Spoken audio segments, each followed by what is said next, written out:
O calendario quedanlle xa poucas follas para chegar ao 12 de setembro. Ese día arrancan en Galicia as clases no segundo ciclo de Educación Infantil, Educación Especial e Educación Primaria. Por diante, os rapaces terán que facerlle fronte a uns 175 días lectivos pros que polo de agora toca equiparse. Nas papelerías, pequenos e maiores buscan xa os mellores produtos para o curso que está a piques de comezar. E sei que este ano a campaña arranca intensa. Fuerte, se presenta fuerte, de hecho.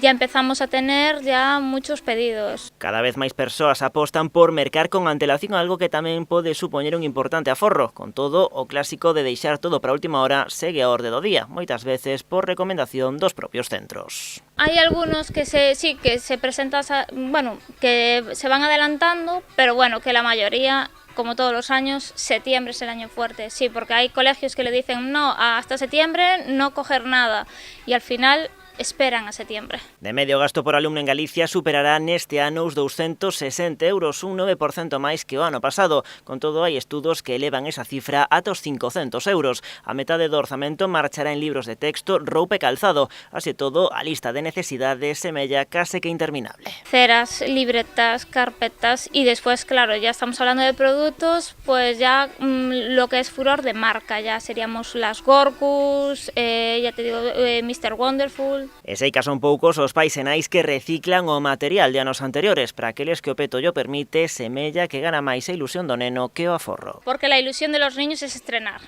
Estamos hablando de estrenar. Con todo, dende a Unión de Consumidores recomendan non deixarse levar polos desexos do menor, segundo din, para inculcar xa dende ben pequenos valores como o respecto e a conservación dos seus útiles de traballo. A OCU tamén recomenda non recorrer a créditos rápidos para financiar os gastos da volta ao cole, xa que, segundo explican, os seus elevados xuros poden acabar poñendo contra as cordas a economía familiar.